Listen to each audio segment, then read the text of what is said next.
Nagkalat ang mga basura sa kalsada ng Divisoria sa Maynila. Galing po mga yan sa night market doon itong weekend. Nasakop na rin ang ilang lane sa kalsada sa dami ng mga basura. Ito, ayan na yung sinasabi natin na magiging resulta nitong ginagawa nilang night market dito sa lungsod ng Maynila. Ayan na, nakita na po natin at hindi na ito paninira. Ayan po yung nakita na. At GMA mismo ang nagbabalita niyan kung gaano karumi ang resulta ng night market ninyo. Lilinisan ninyo ngayon. Maya-maya mayroon na namang mga vendors dyan. Di ba kawawa naman po yung mga tao na naglilinis dyan. Kita nyo po mga balasubas. Mga wala nang ginagawa na pagkatapos sila magtinda, iniiwanan nila na nakatiwangwang at puro basura ang Recto Divisoria. Ayan po ang sinasabi natin sa inyo. Hindi natin kayo sinasabi na bawal o pinagbabawalan o binabatikos yung pagtinda ninyo dyan sa Recto Divisoria. Ang sa atin lang iyan sa ayos po natin. Ayan, dugyot na po. Kitang-kita nyo po sa video at sa report ng GMA. Nakita po natin kung gaano kadugyot itong Divisoria Recto. Ano ba yan? Sino ba yan? Sino ba yung mga nagpapatubad niya mga yan dyan? Sino ba yung mga nakaisip niya mga tolda-toldang asul na yan? Diba? Nandun na tayo, magpapasko. Magpapasko po, kailangan natin kumita pero hindi po dapat ganyan. Kasi po nasasayang po ang pondo ng ating lungsod. Kasi siyempre yung mga maglilinis dyan, binabayaran din po ng ating lungsod dyan. Hindi po ba kaya na yung mismong mga vendors na nilagay natin dyan ay siya ang mga nila yung responsibilidad o responsable dyan sa paglilinis dyan sa Recto Divisoria na yan? Diba? Nakita nyo po, diba? Sinasabi ko na noon pa, bago pa lang tinayo yan, napakaganda, diba? Hilera, diba? Ang ganda-ganda pa tingnan yung mga kulay asul na yan. Sabi ko, pagkatapos dyan at mayroon na magtinda niya, makikita nyo yung resulta kung gaano nakadumi at kababoy ang lungsod ng Maynila.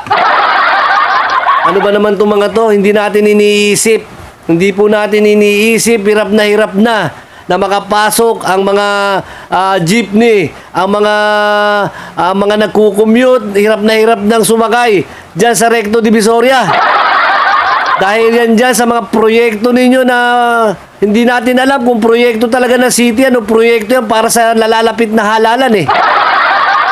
Diba ito sinasabi ko sa inyo? Ito yung sinasabi ko sa inyo. Sasabihin natin na naninira tayo dito, sinisiraan natin. Hindi po tayo naninira. Yan po yung realidad.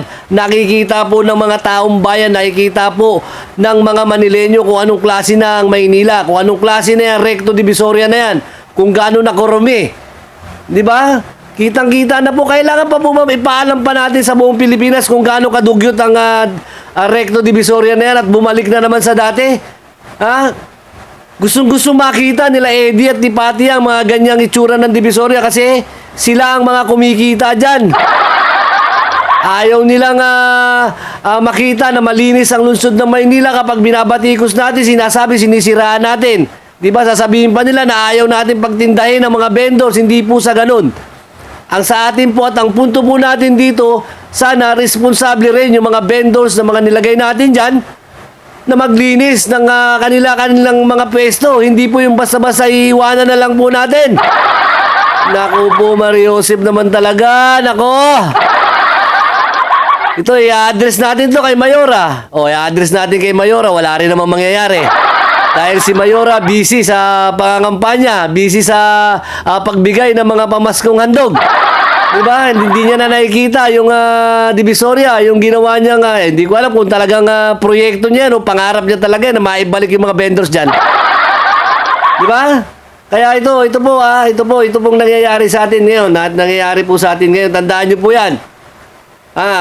Malaking feedback ito sa mga incumbent natin, mga namumuno dyan sa lungsod ng Maynila. Kasi akala nila napapaganda sila. Akala nila na pampadagdag boto yan, pero hindi nila alam na nasisira sila sa lungsod ng Maynila.